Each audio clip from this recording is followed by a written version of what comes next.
Howdy, folks. Welcome to another episode of the Inciting Incident. I'm your host, Tim Shields.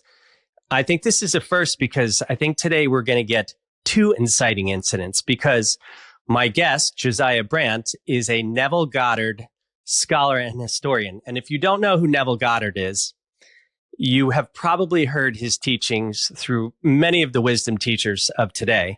He's basically the OG. So for those of you who aren't hip to lingo like I am, that's original gangster. I kind of got my finger on the pulse of the kids, you know? So anyway, without further ado, I'm going to give Josiah's bio here. Josiah Brandt is the founder of the School of Imagination and host of Sunday Mystery School, dedicated to expanding the work of the famous mystic Neville Goddard. Since 2017, he has produced over 400 videos exploring Goddard's radical insights on imagination, consciousness, and reality creation, bringing this timeless wisdom to the modern audience. Originally trained as an intelligence briefer in the U.S. Air Force, Josiah has evolved his professional skill set to decipher and present mystical teachings in a clear, accessible way, bridging the gap between ancient metaphysics and contemporary understanding. Just going to say a little bit more about the School of Imagination. At the School of Imagination, students engage in immersive workshops, retreats, and online programs that integrate spiritual wisdom, neuroscience, and storytelling. Through events in Barbados, Sedona, the Catskills Mountain, and New York City, Josiah creates transformational experiences where seekers, artists, and visionaries can step into their highest potential. His teachings focus on the practical application of Neville Goddard's principles, empowering individuals to move beyond limitation and actively shape their reality through the disciplined use of imagination. Josiah, I'm so excited to talk to you.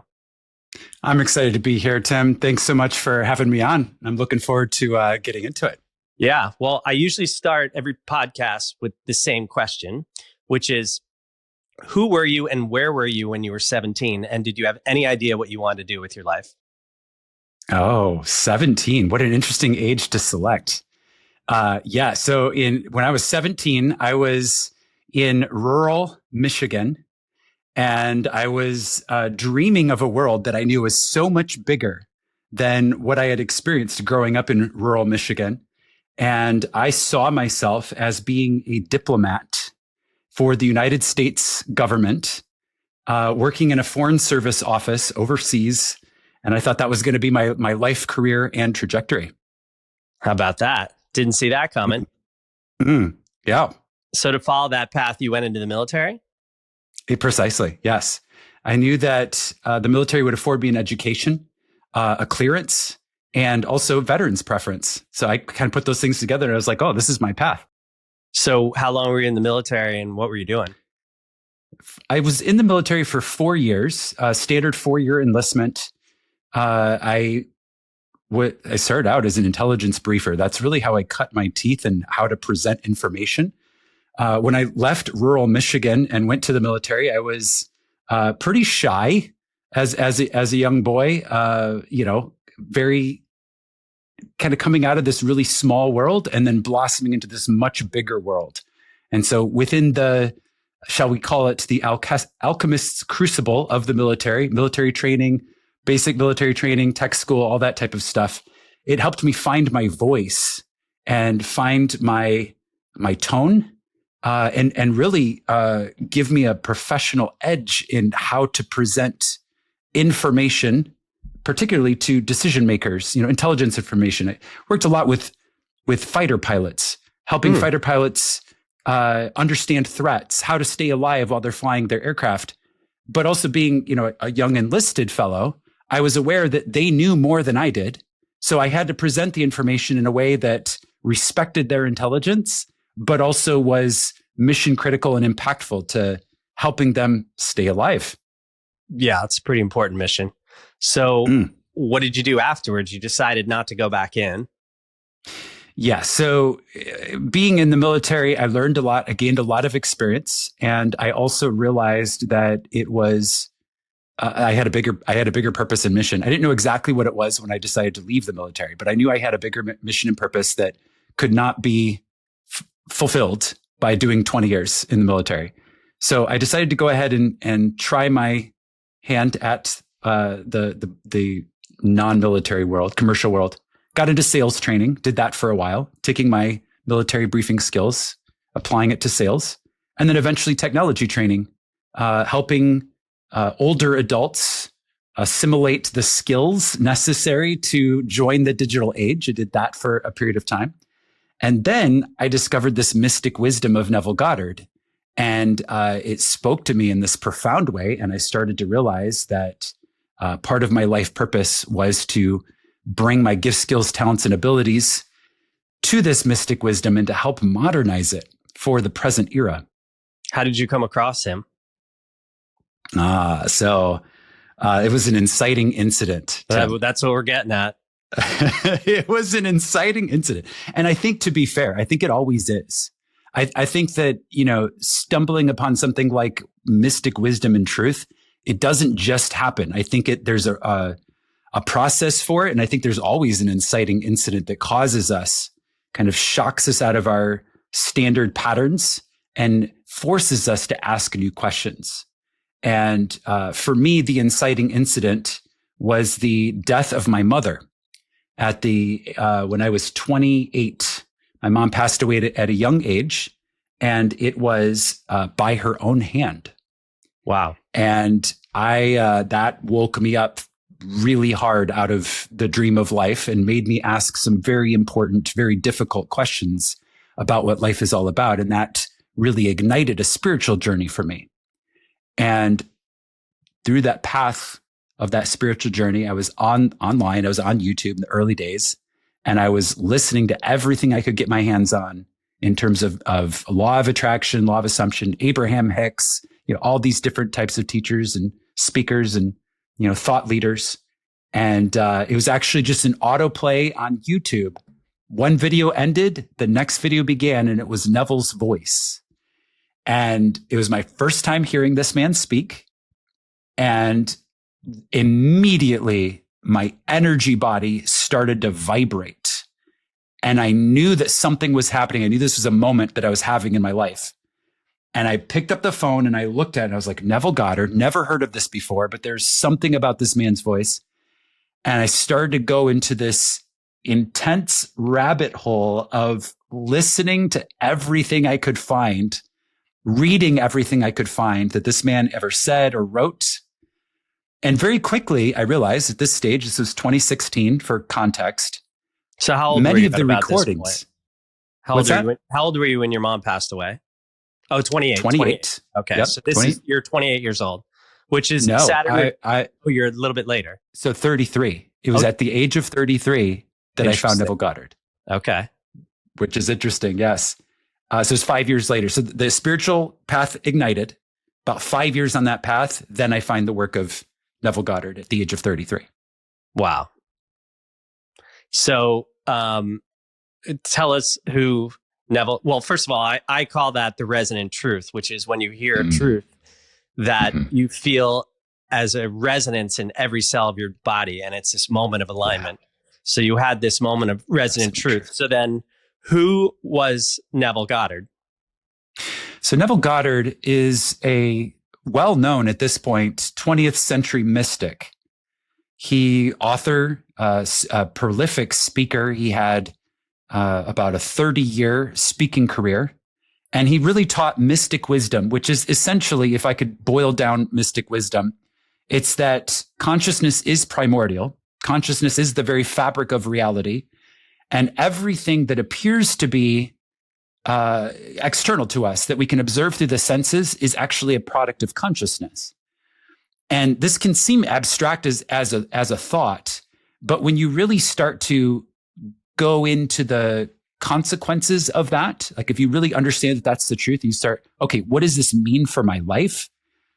It unlocks an entrance into what mystics call the mysteries. The mysteries. Okay, so if everything is consciousness, if all that I'm beholding, even though it appears to be without, it's actually within, it's within me, then how then shall I live, right? That's the mysteries. You go into that. So Neville was a prolific author, speaker, teacher, and thought leader in terms of the mysteries and in terms of mystic teachings. And I think what was unique about Neville, just to kind of point out a couple of things, One is that he was really articulate and very much a poet. I refer to him as the Shakespeare of mystics. There is a incredible poetry to the way that he's talking about mystic wisdom. It's beautiful. There's a quality and a resonance to it. So that's one thing. The second thing is that he was at this era where voices were starting to be recorded.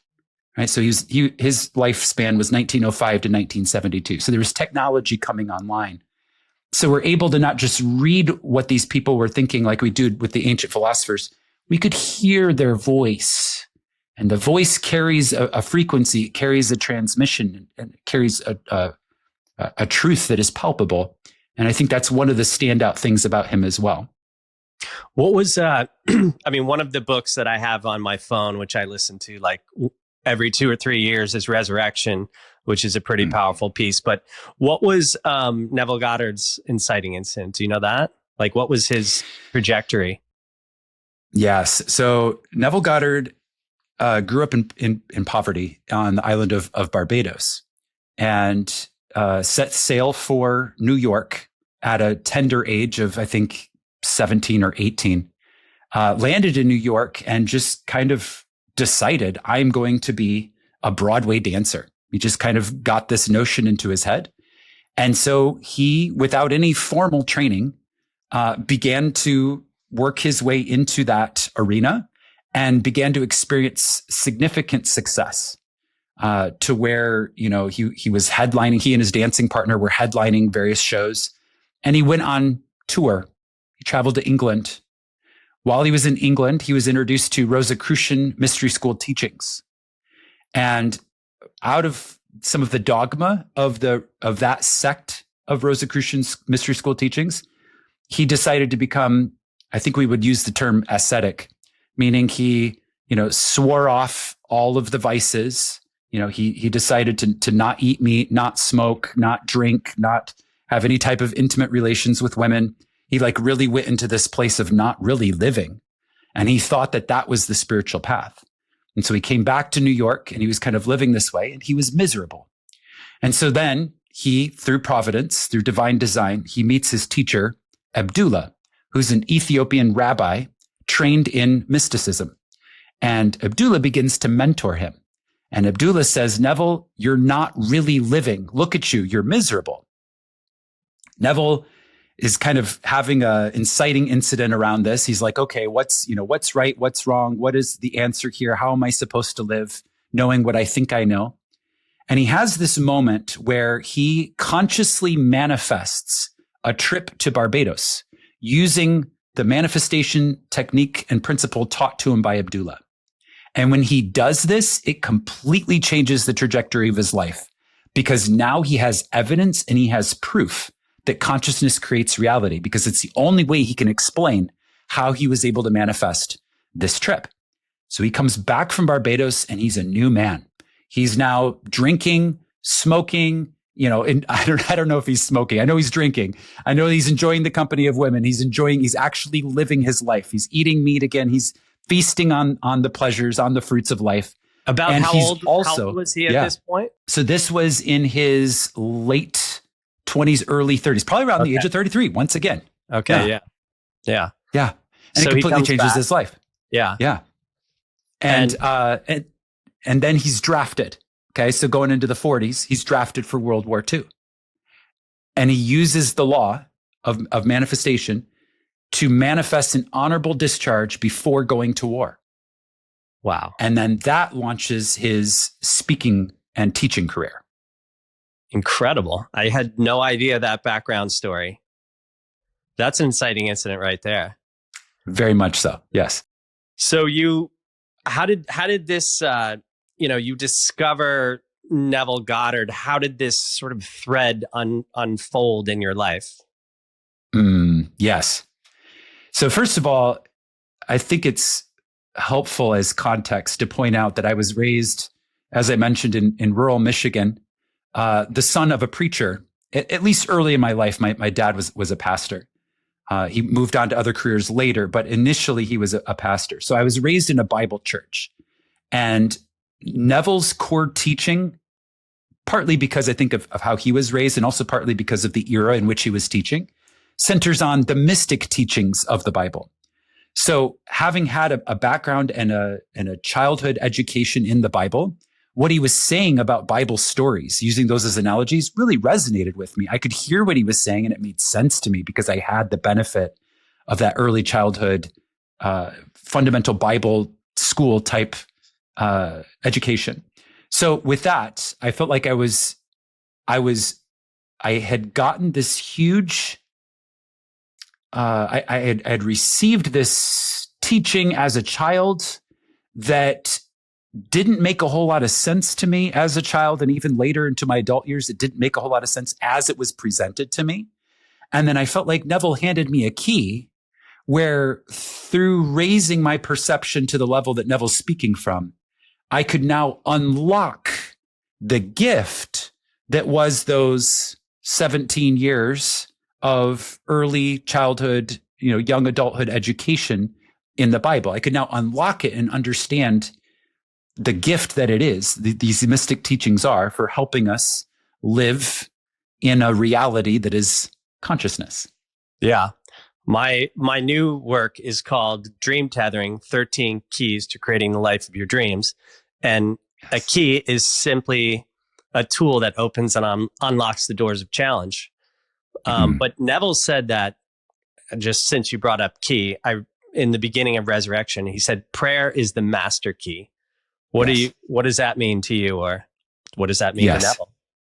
Yeah. So prayer is the feeling of the wish fulfilled, to use Neville's words, the feeling of the wish fulfilled. So it's this idea that our moods are an energetic calibration, an energetic configuration of the true being that we are. So, understanding that we are far more than just the flesh of the body, the true being that we actually are, the real us, is energy. It is consciousness. And it lives in a calibration, in a configuration of energy. And another word for that is mood. So the true us that we truly are is living in a mood. And then that mood kind of sits on and around the physical body. Side note, I was on your website earlier, Tim, and I saw in your course, the 13 principles, you talk about your walking meditation, and you said the avatar within a crystal ball. Yeah. Did I say that correctly? Avatar within a crystal ball? The avatar in the crystal ball, yeah. Avatar in the crystal ball. And I smiled when I saw that because I know exactly what you're talking about. And Neville did too, although he used different words for it. Okay, so the avatar in the crystal ball, that crystal ball that you're walking in, is really programmed and set by your mood. So to change your life, very simply, is to change your mood, to move into the feeling of the wish fulfilled. So I think that's really the key teaching here. It's circumstances don't happen to us. Rather, the energy that we operate in, that we live in as our primary residence, creates circumstances so that we can see the energy that we're carrying reflected back to us in a simulation of reality. Yeah. Are you familiar with the image, the chart of your divine self? I saw that on your website. I did. Yeah. So there's like the Godhead, there's the higher self, and then the human self. And there's this, energy field coming out from the human self's heart.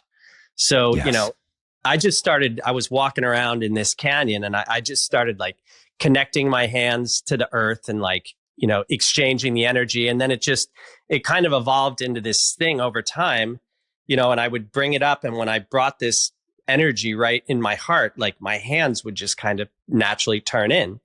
And then I imagined that's my human self. That's the avatar in the crystal ball. And my higher self can program what I want to see and experience and feel in this lifetime. And I really think my mom was super Catholic. And she was, she was always like, you have to, guard your thoughts or something, in a very kind of hellfire and brimstone way. Like maybe I shouldn't be looking at Sports Illustrated swimsuit issue or Victoria's Secret catalog or something like that. But now I get it, because I think that consciousness unfolds on a moment to moment basis, according to who you're being. The external reality is just a mirror to who you are being at all times. And I've had things happen in my life where, it would take me down as a younger man. It would take me down forever. And then maybe it takes me a day or 6 hours or something. And then I just say, okay, show me what's better. And within 24 hours, that thing unfolds. And we don't really realize it, but maybe our higher self is creating this roadblock to avoid a lot more suffering in our life. Yes. And then it's like, oh my God, this thing is so much better than my simple human mind could imagine. Yes. Yes, absolutely. Yes. So the key teaching that I'm hearing from Neville is you need to decide who that person is that you desire to be. And then understand that that state is an energetic configuration, energetic calibration in that crystal ball. Mm-hmm. And then you need to move into that and believe that you are that person now. That's the key teaching. So I'm hearing him say this. And so that causes me to start to look at the man in the mirror and say, okay, what type of man do I desire to be? And let me go ahead and start to believe now that that is within me, that I am not only capable, I am that now. So that resonance, the alignment of mind, body, and spirit is the force that kind of, because not everybody can do that. And, for years, like my inciting incidents happened at 17 and I was like, I want to be a writer. And at the soul level, I knew this was my calling or my dharma or whatever you want to call it. But at the human level, I was so full of doubt and unworthiness and lack and all that stuff. So what was that force, that solidifying force within you that, gave you that power to, I guess we could call it faith, surrender and trust? Yes. So I think this is something that everyone can relate with.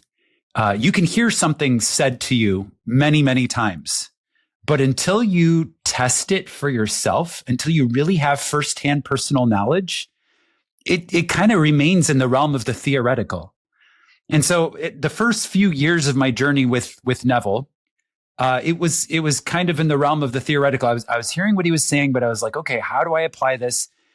It was really when I started to apply it, I was like, okay, what kind of man do I want to be? And then I came up with some initial ideas. It's interesting to point out, Tim, the way I answered that question back in 2017, 2018 is very different from how I answered that question 7 years later, where we're sitting here today. So over time, my image of the man that I desire to be has shape shifted.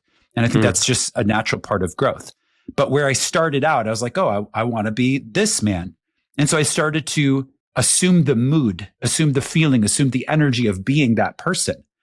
And I started to accumulate firsthand, first person, undeniable experience and evidence that what he was teaching me about consciousness being the only reality and my state of being creating my reality, I started to accumulate evidence that that was the case. And so that started to build faith, just testing it even on small things to start. And then over time, building this, library of evidence that when that little voice of doubt creeps in, I can say, yeah, okay, but look at all of this evidence of all of the times when I've changed my self-concept and my world has changed.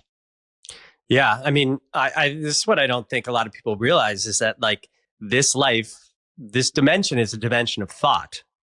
It's like everything happened first with the thought. The thought is the first cause. I forget what Aristotle and Aquinas called it, but so I think the purpose of this dimension is to demonstrate our prowess to create from thought alone. And the wisdom comes through the embodiment of that information.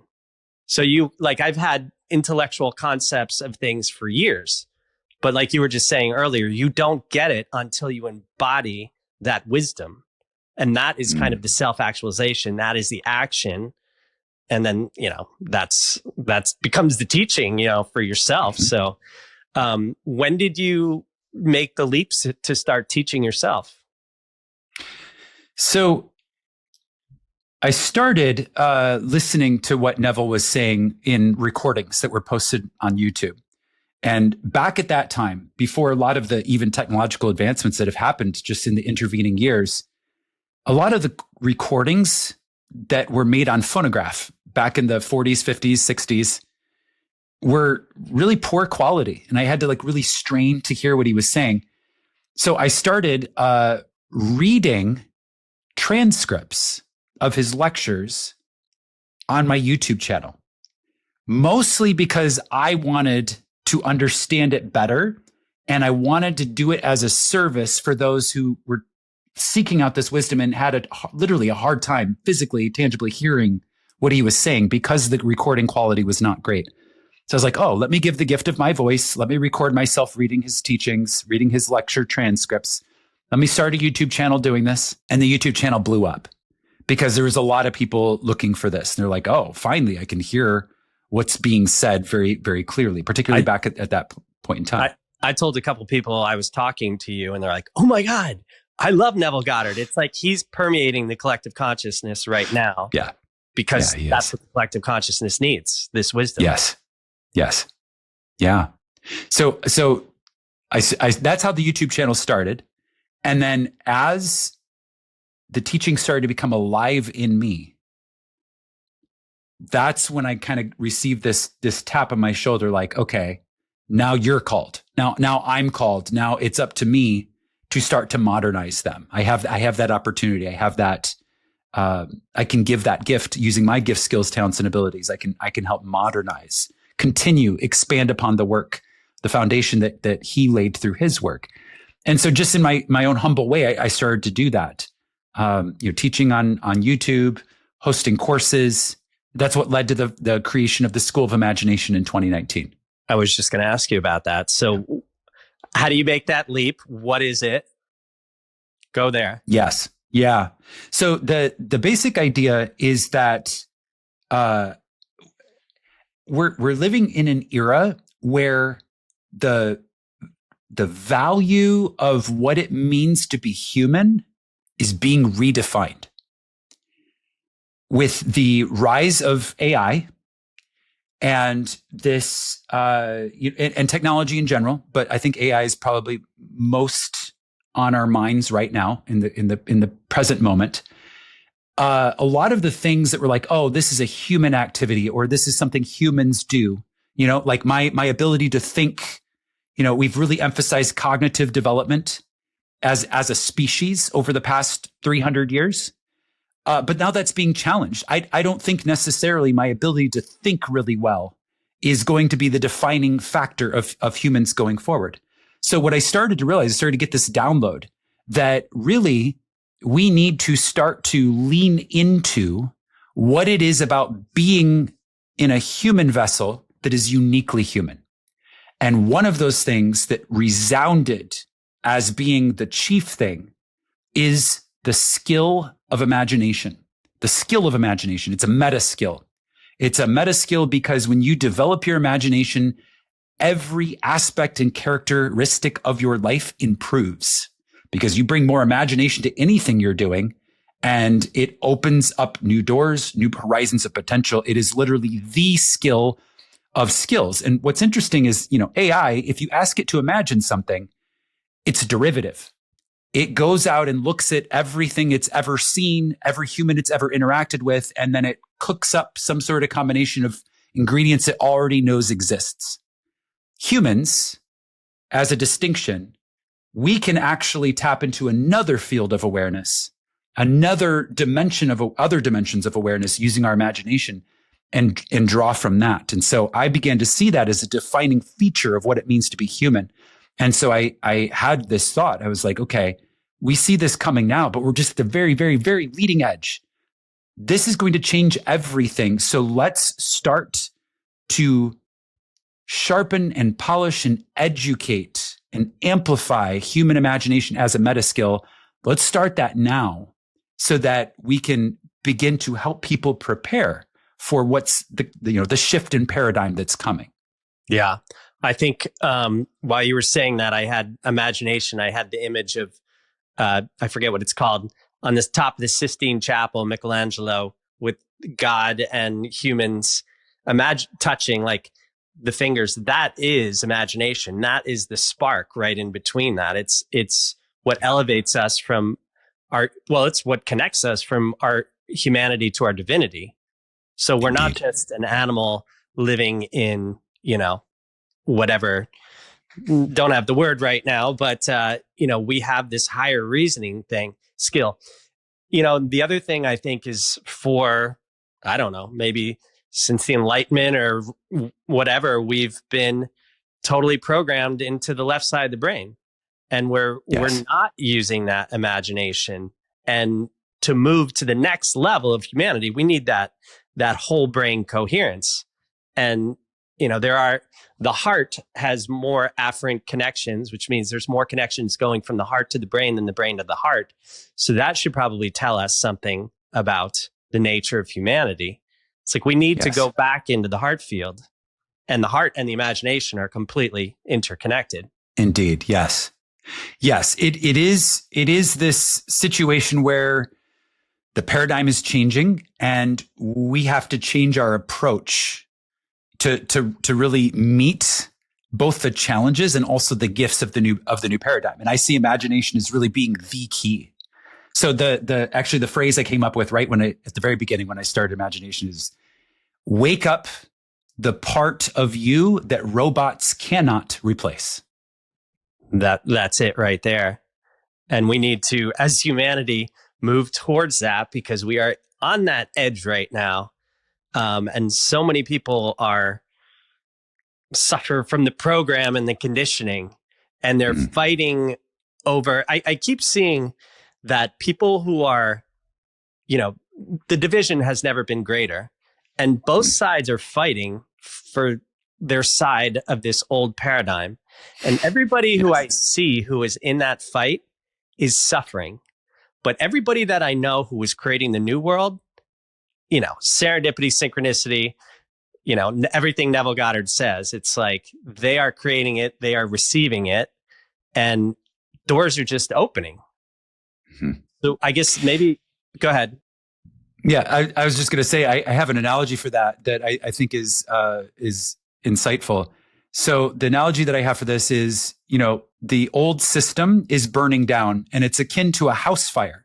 And if you've ever seen a house fire, Tim, I've had the one. whole neighborhood gathers to watch the house burn down because it's stunning, it's shocking, and it's also thrilling. So it's magnetic, right? When a house is on fire, the whole neighborhood gathers. You can't take your eyes off of it. It's so, shocking, thrilling, like, oh my God, this is happening, right? So that's what's happening on planet Earth right now. There's a house fire, and it's the old system, and it's burning down. So we can either allow ourselves to get sucked into that magnetic orbit of the house fire and go stare, mouth agape at everything that is burning and the little explosions of this going up and that going up and the smoke. Or we can say, oh, that's going to be an empty lot soon. Let me go over to my architect's drafting table and start blueprinting what will replace it. And that's the difference between those two people that you just pointed out. The people that are suffering are staring in horror at the house fire. The people that are thriving are at the architect's table, and they're blueprinting what will come next. I love that. April 1st, 2013, my house was one of 3 houses that burned in my neighborhood, and the entire neighborhood was around me. And I'm just like staring at this, like, I can't believe this is my life. And all of a sudden, friends who are like at the bars, like, they're like, I think Tim lives over there. And all of a sudden my friends are like, hey, how you doing? And I'm just like, good. I'm like totally just in shock. The most surreal moment was when I was like behind this yellow tape, and there was this female like fire captain walking maybe 10 feet in front of me.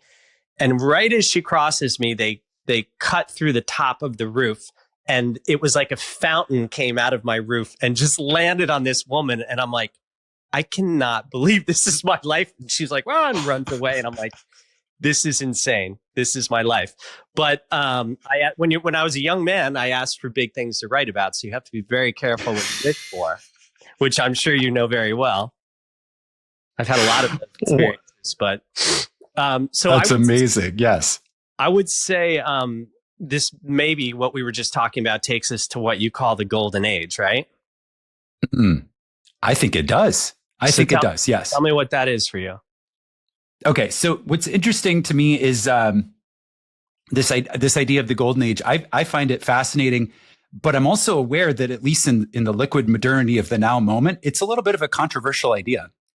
There's some people that are completely on board with this idea of, oh yeah, we're moving into another golden age.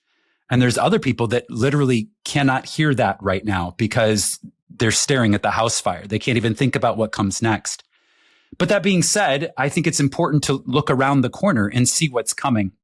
And I believe that time is cyclical. It's a spiral. And so, you could say, oh, the golden age happened before.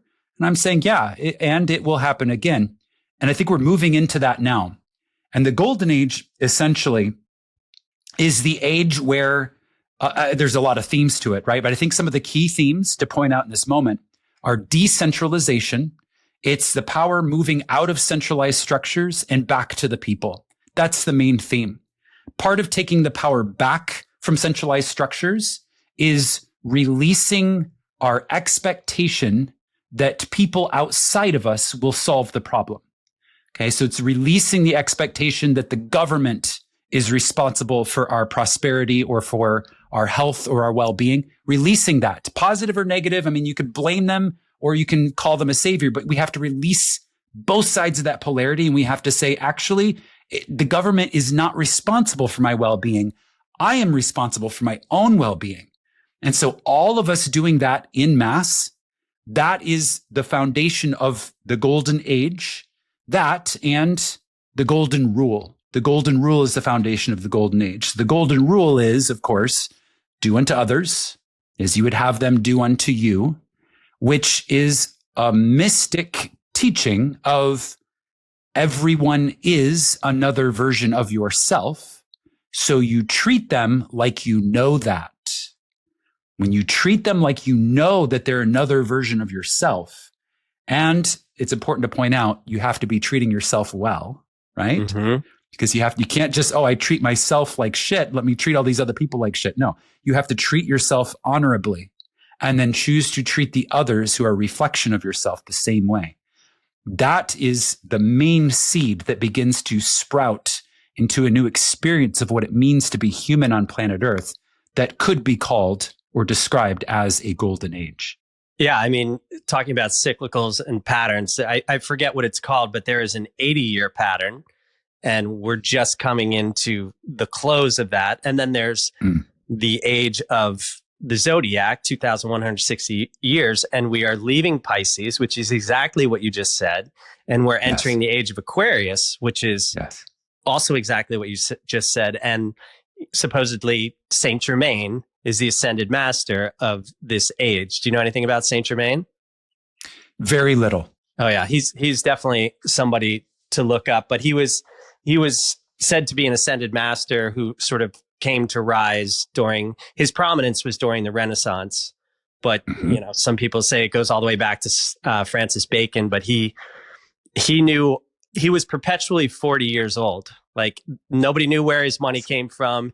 He could speak countless languages without an accent. He was a composer. He brought new mathematics. There's in the British Royal Museum, I think there's 2 compositions by him. He knew all about plants and everything.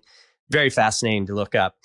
But I wanted to ask you because, I know this about you, but when I had like a decade of sick parents and my dad died, when my dad died, of all the places to learn about near-death experiences, I found this Rolling Stone article. And they were talking about Dr. Melvin Morse. So I started going down this rabbit hole.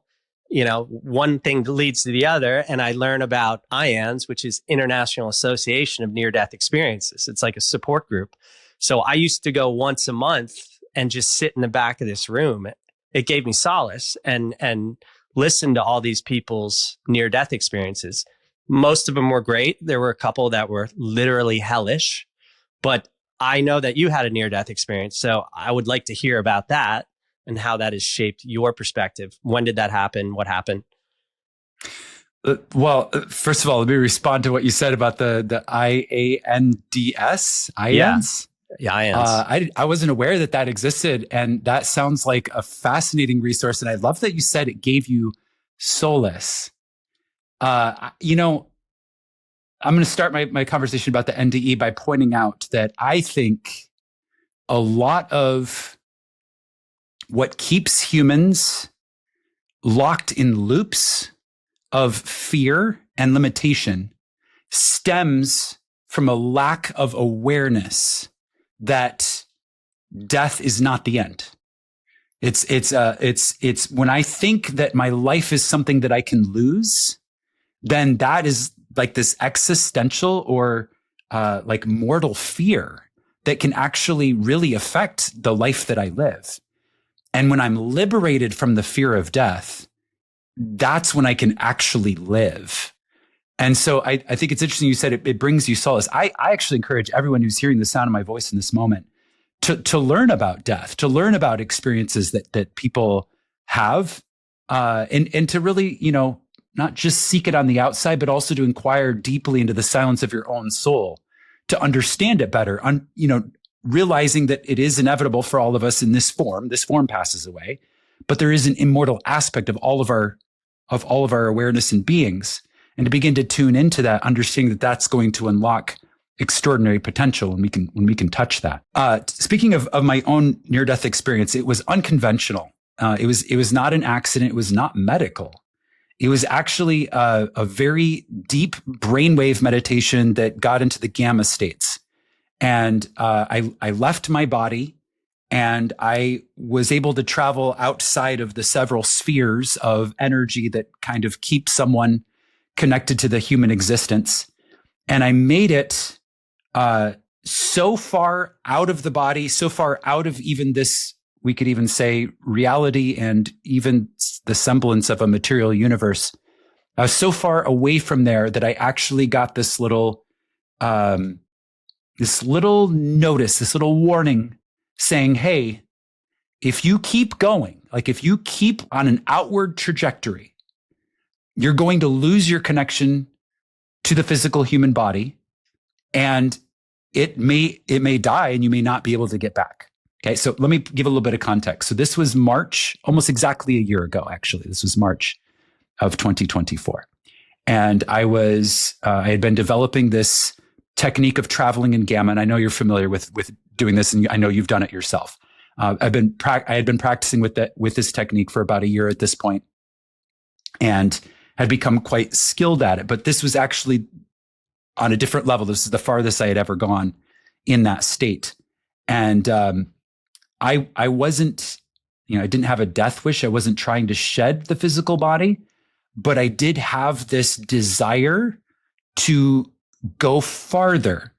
And I reached this gate where it was very clear to me. It was like, okay, if you continue to go past this gate, that silver cord that connects you to your physical human body is going to be stretched very, very thin. And if you keep going, it could snap, and your physical body, your family will just find you in a meditative posture, and the soul's gone, the body, the shell's left behind.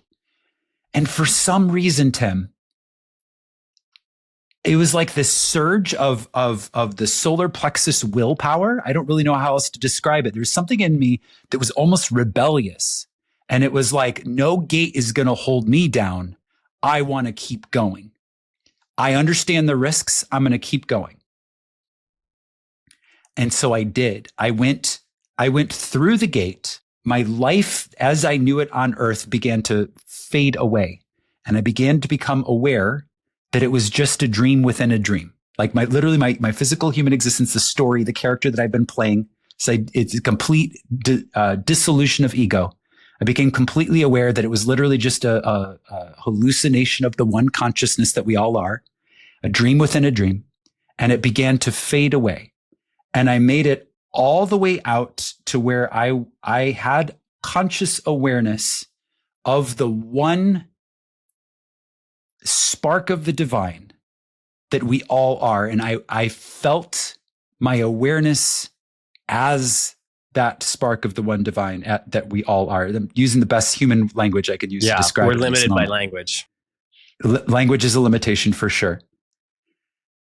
And in that process of reaching that level of awareness, I had this moment where it became clear to me that there was a reason.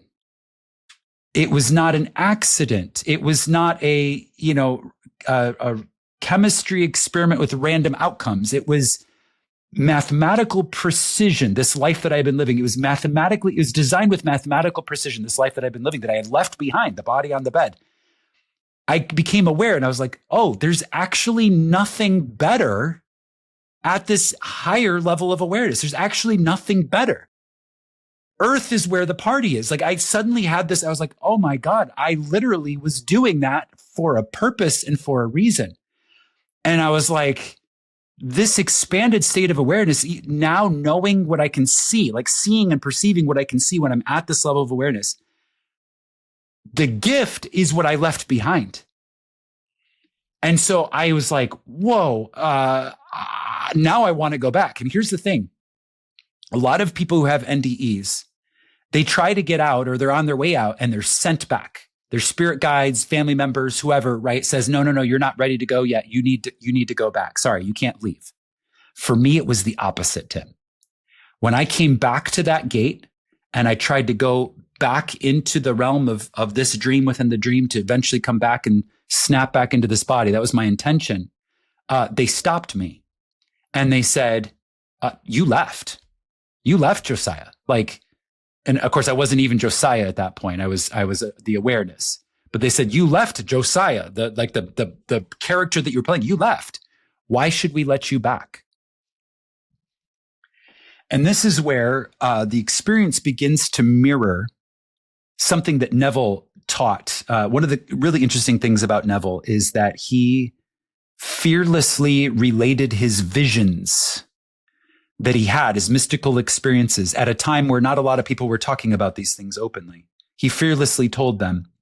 And a lot of his visions mirrored what is recorded in the mystic scriptures. And I went through an experience that was very similar on my way back. I had to present an argument before the divine council about why I should be allowed back into this life. And just kind of, skipping to the chase a little bit here, because there's a lot that goes into this. I tell this story in more detail, long form on my channel. I have a live stream where I talked about it. But skipping to the chase, kind of zooming in, I made the argument to the divine council that there are three things that are the most valuable things in the universe, the most valuable things in all of existence. And those three things are faith, hope, and love. And of these three, love is the most important, the most beautiful, the most all-encompassing. It's the fabric of the universe. It is the fabric. And because I was able in that moment to articulate that to the divine council, and it was authentic, I could see that that was the case. I was speaking truth. Because I was like the truth of all truth, really. Because I was able to make a case based on that, I was allowed back through the gate and I was allowed to return back to my physical human body. And it took, a process of integration. It took me probably two or 3 hours to wake the body back up because it was very close to death. And my partner actually was getting pings in her intuition. She was in the house as I was traveling in this way. And she told me afterwards, she said, I got an intuitive ping that you were very close to death. And she chose not to interrupt, but she was aware. And she was like, I really hope he comes back. And she wasn't going to grab my body and shake it, because she understood that I was traveling. But she was aware. She was like, oh, and she was kind of in that moment of like, oh my God, I really hope he comes back. And of course I did. And I was able to reintegrate and I was able to sit back up. And there's a lot that came out of an experience like that. I mean, that's a life-changing experience. You can't go back when you have it. There's life before this and there's life after this. But here's the key thing that I want to surface, the key diamond that I want to surface for anyone who's hearing the sound of my voice in this moment. The party really is here. It's the person that you're being right now. It's the character that you're living. You are the author of your story. You wrote this character into being, not by accident, not on a whim, but because you, the author that you are, love this character. And if you don't feel that right now, you can make a choice to inquire into the silence of your own being, which is where the divinity lives. It's in the silence. It's not in the chatter. It's in the silence. Inquire into the silence of my own being. Why did I choose this character? Why am I being this person? Why am the I that I am, that I am, that I am? Why am I this now? And when you begin to tune into the silence, you begin to hear that voice speaking back, you can begin to tune into that love for the character, that love for life.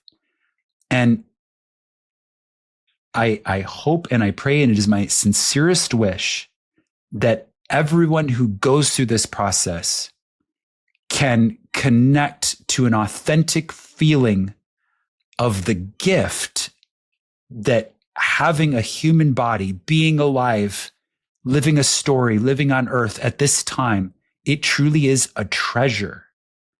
And that's the key diamond that I want to surface as the value that came out of this experience. Yeah, I think that, they don't teach you in school about loving yourself. Mm-hmm. That is the path.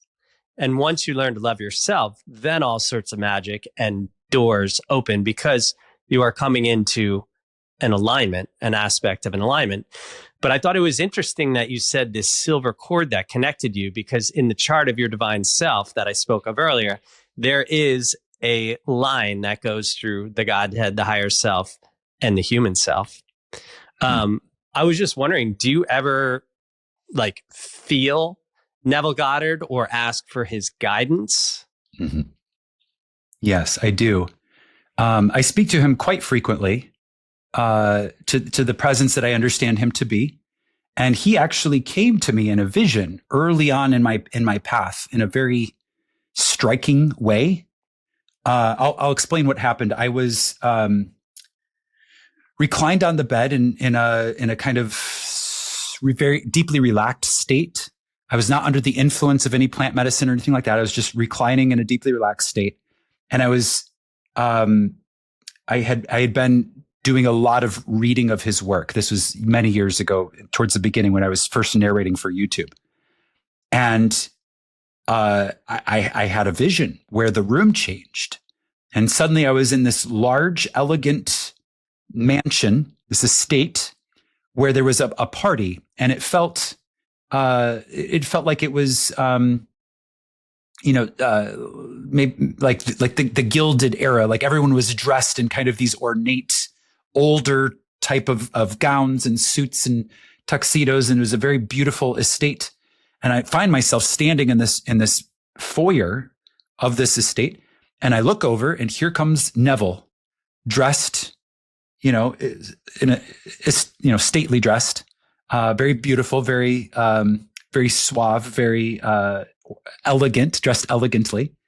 And he comes up to me, and he, in a gentlemanly fashion, offers me his arm. And he says, "I have something to show you." And I said, "Okay." And so in a gentlemanly fashion, I took his arm, and he guided me outside of the mansion, outside into the garden. And the garden was this stunningly gorgeous, in the fullness, the blossoming of spring, elegantly manicured. It was absolutely stunningly beautiful and perfect. And he walked me through this garden, and he indicated to me that each of us individually are growing a garden that is our lives, and also the earth itself is a garden.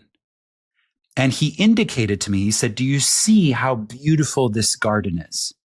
And I said, "Yes." And he said, "This is what is possible when we learn to use our imagination to imagine wisely and lovingly." And he walked me up to this big beautiful display of chrysanthemums, and he's pointing at them specifically, and he's, look how beautiful, look at what's possible, and we all garden our imaginations with wisdom. Okay, so I came back from that experience and I was like, wow.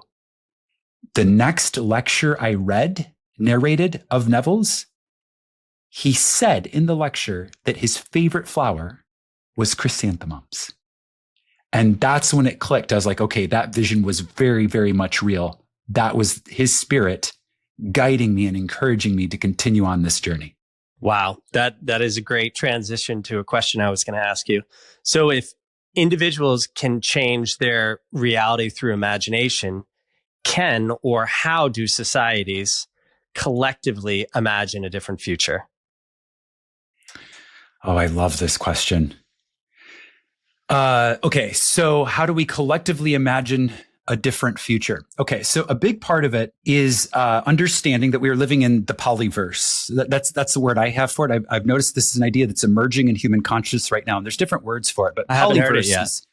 Okay, so you understand multiverse, a solipsistic yes. vision of reality, multi-solipsistic paradigm of reality.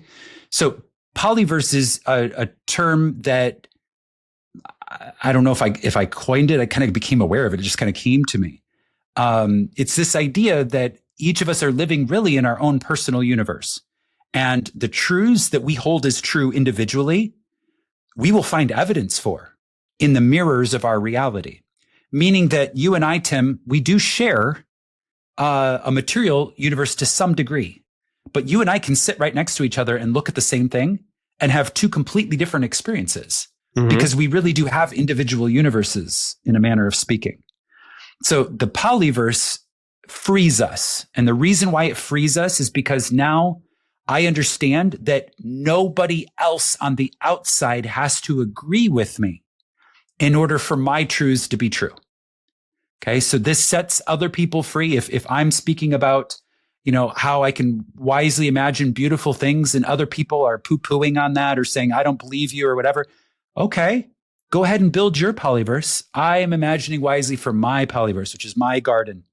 I'm my own individual plot of land within the garden of God, which is all things. Okay, so how do we collectively imagine a brighter future? Well, I think it starts with an understanding that each of us are individually responsible for our own gardens, and then understanding that we as thought and vision leaders, we can hold a vision of what humanity's potential is. Mm-hmm. And simply by holding that vision, and by holding, it means it's maintained. We don't just think of this once. We project it, and then we project it again. And then we wake up and we do it again. It's literally an ongoing maintenance. When each of us do this, that image that we're projecting, it begins to solidify. And all of the people that seem to be on the outside will begin to mirror back to us evidence of the vision that we're holding. Now, if you're hearing me say this, anyone who's hearing the sound of my voice now, and you're like, oh, I'm not so sure about that. It sure seems like, other people do affect my reality. All I can say is you have to test this. You have to test this. See if you can place words in the mouth of another. Make sure they're loving words, because remember that other is just yourself. But see if you can place loving words in the mouth of another and then wait for them to say it. And when they do, that will be evidence of this paradigm and principle that I'm speaking of right now. Yeah. I mean, when you hold that vision, you are seeding the collective consciousness. And then yes.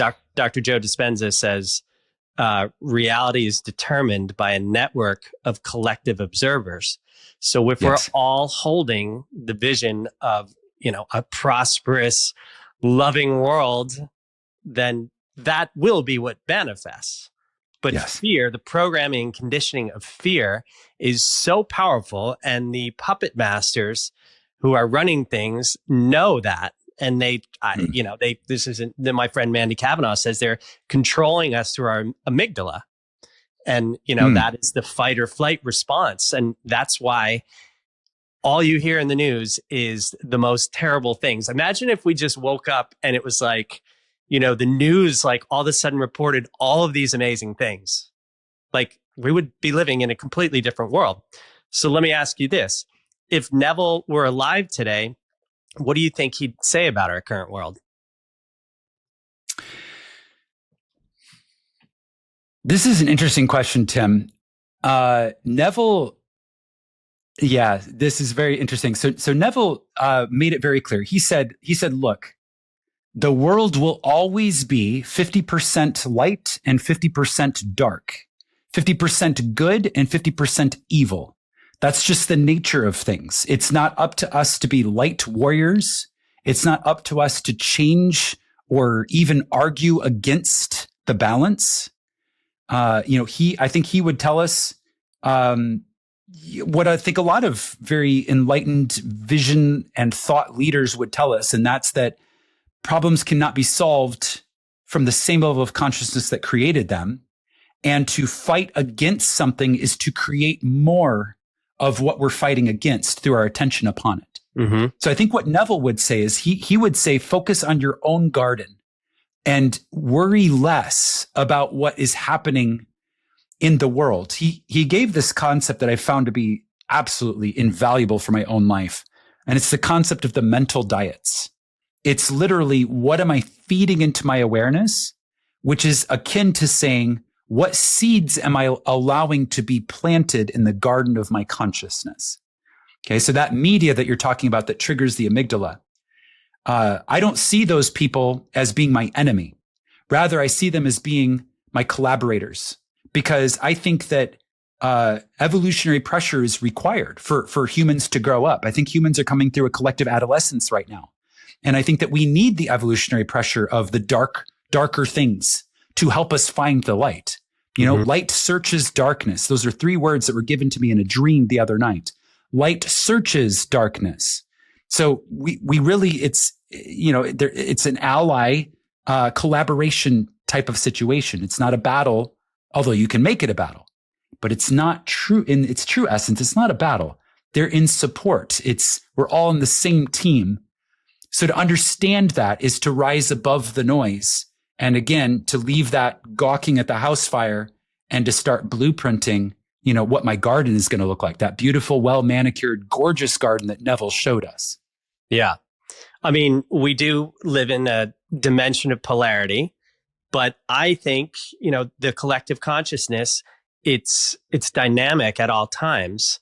So, if we could get to that 51% of love, I think it would begin to tip that scale. It's like the individual seeds the collective, and then the reverse cycle is the collective feeds the individual. So I don't know. I think we just keep holding our vision, hope other people tune into it. And I think this is just, this human experience is, I think of us as moving through a torus field, and it's like we're just keep looping through it, and it's perfecting, it's bringing the soul into the perfection of love. And that's kind of what we're doing here. What would you say is the biggest misconception people have about their own creative power? The biggest misconception is powerlessness. I think the biggest misconception is how thorough and complete our power is. And what I mean by that is it's not, there's an important distinction here. It's not the ego's power that is complete and thorough. It is consciousness's power that is complete and thorough.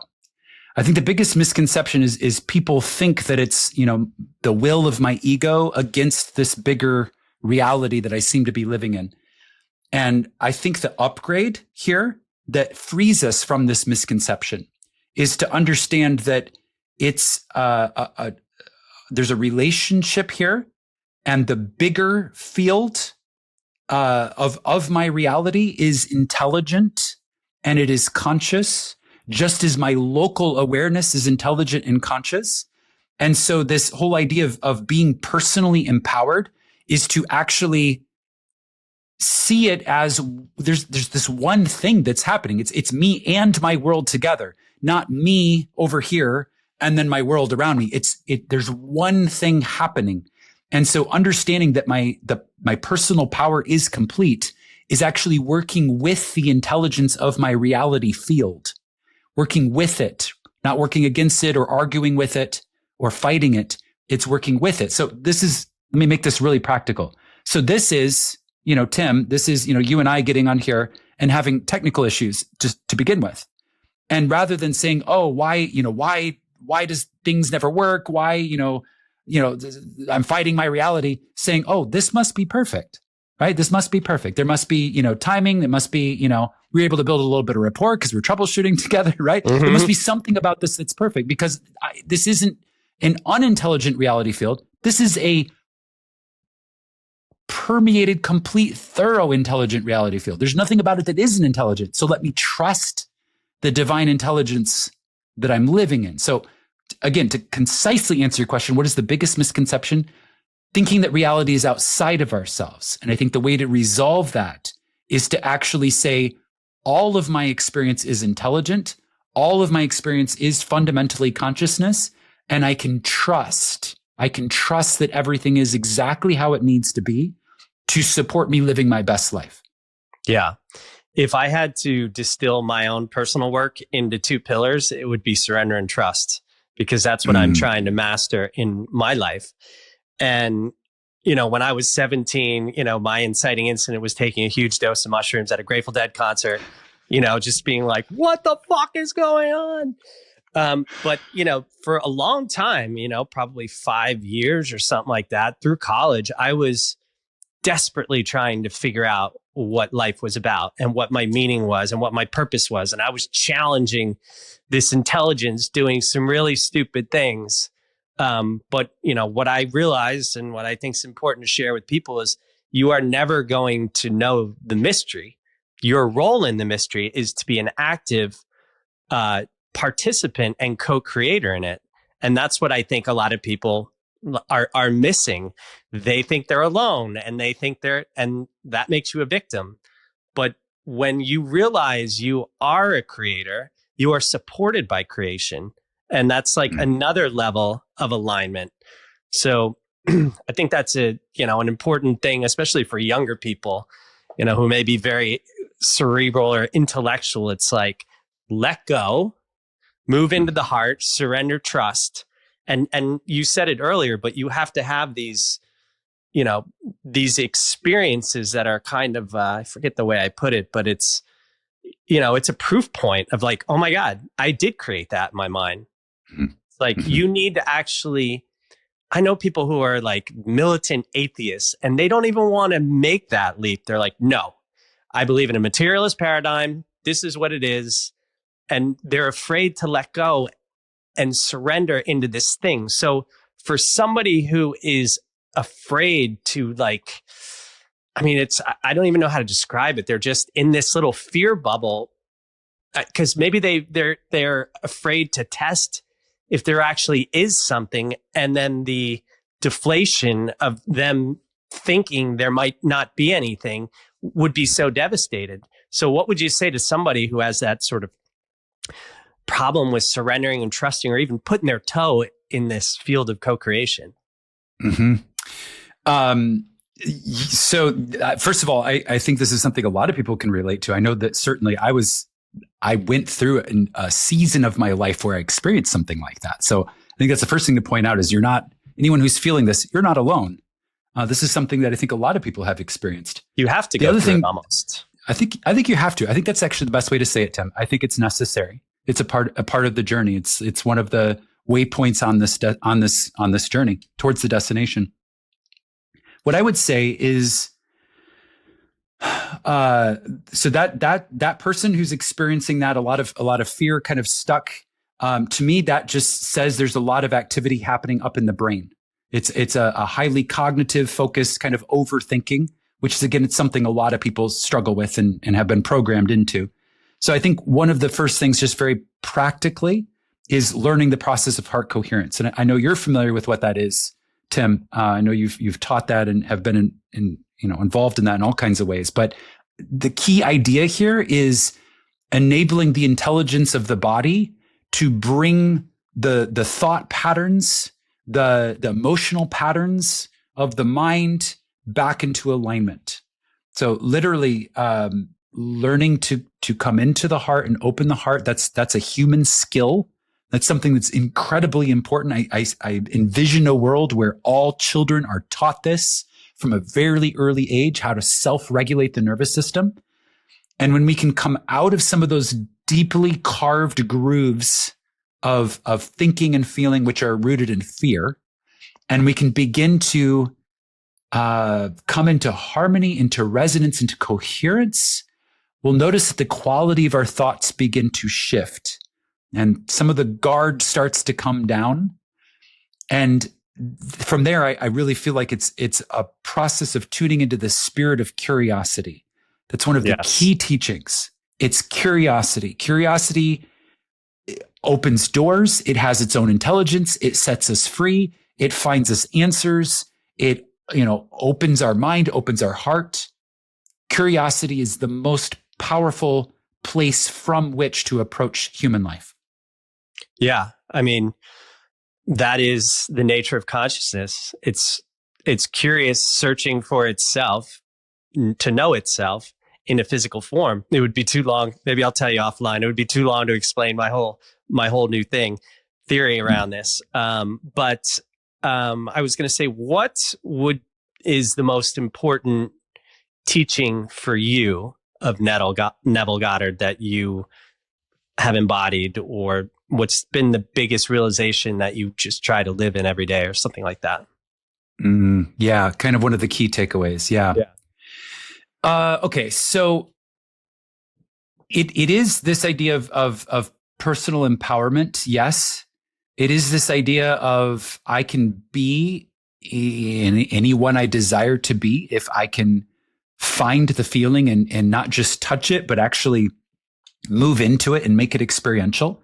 But I think one of the key things of value that I feel inspired to surface in this moment is this idea of true wants and desires versus programmed wants and desires.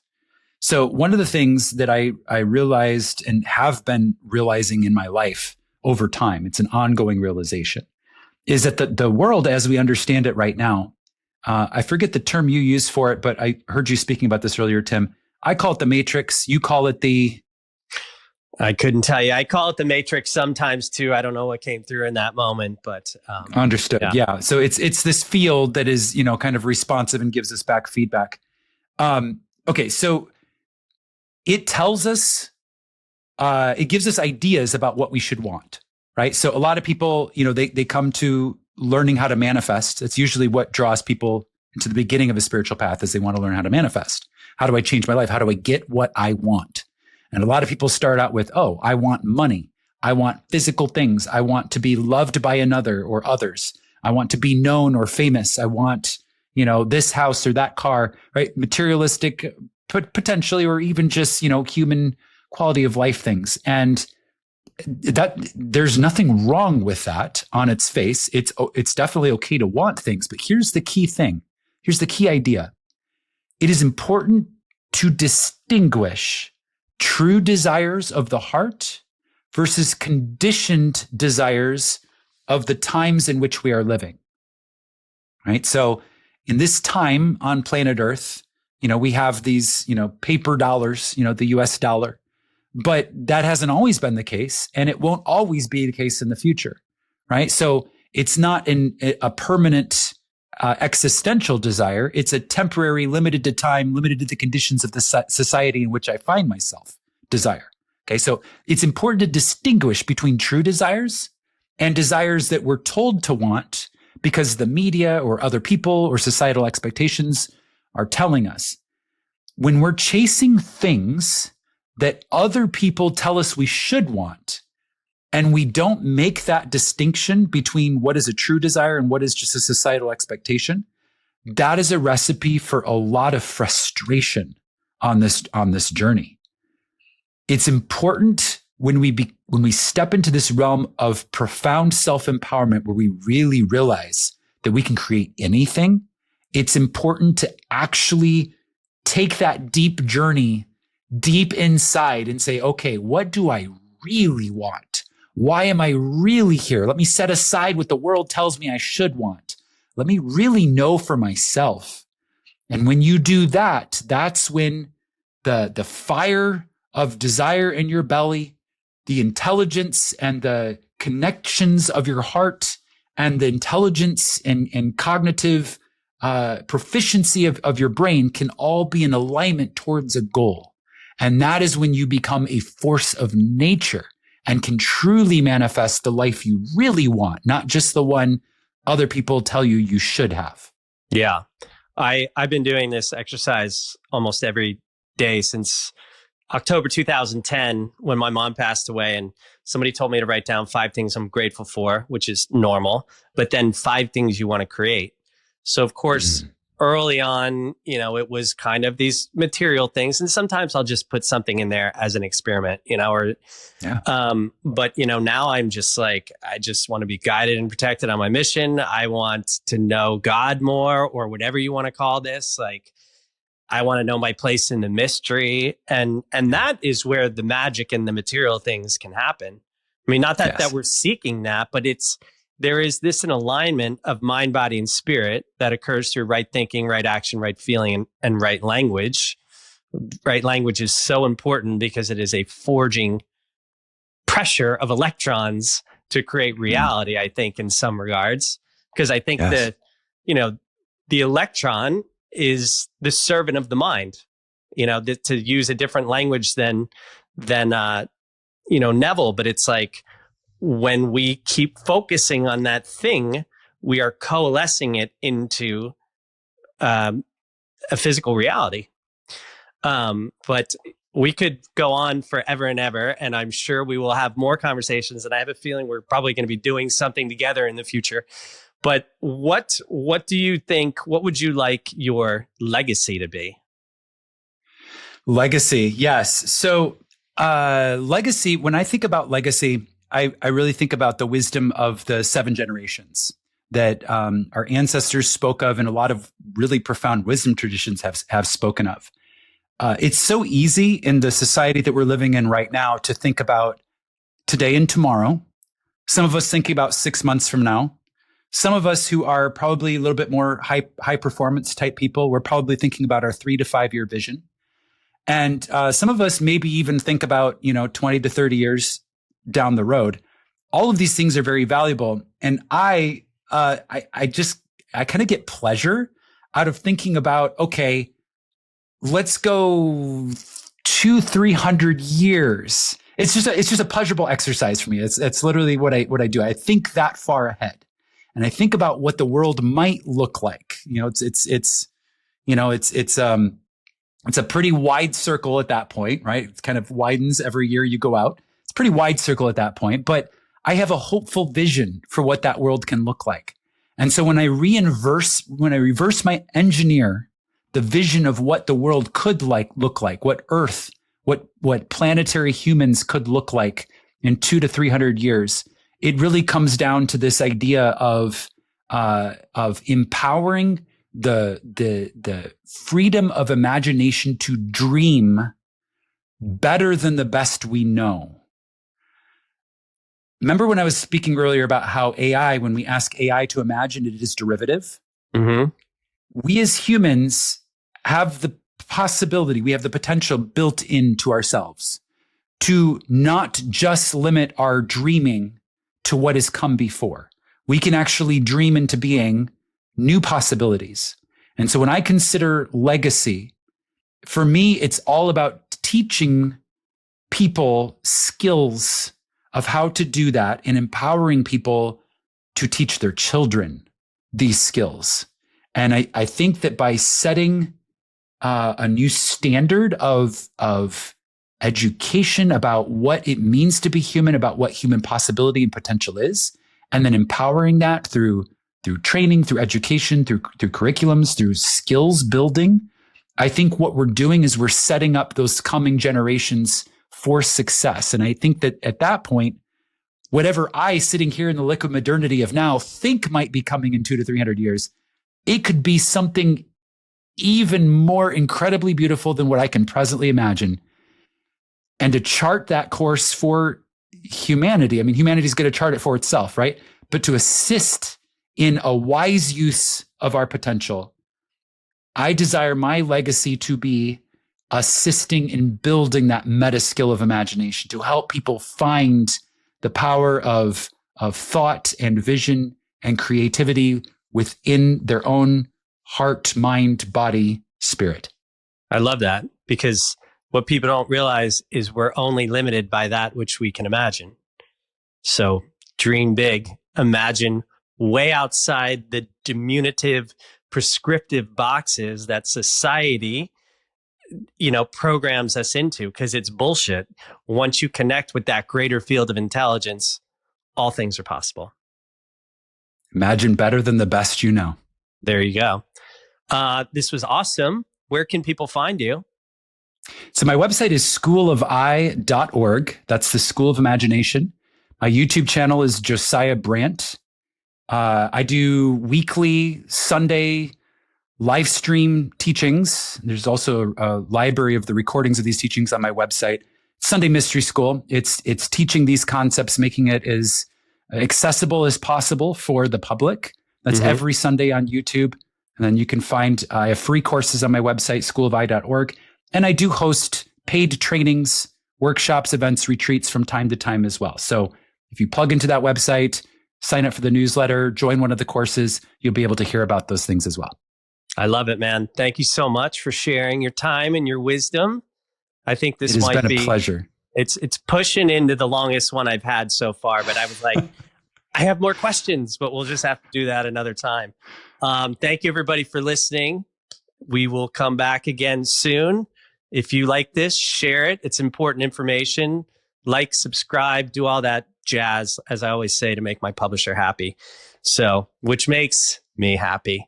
So anyway, to be continued, my friend. It was so great to meet. And call out to Barry. Shout out to Barry for connecting us. Thank you, Barry. And it is my honor and pleasure, Tim. It's been so lovely talking to you. Thank you so much. You too.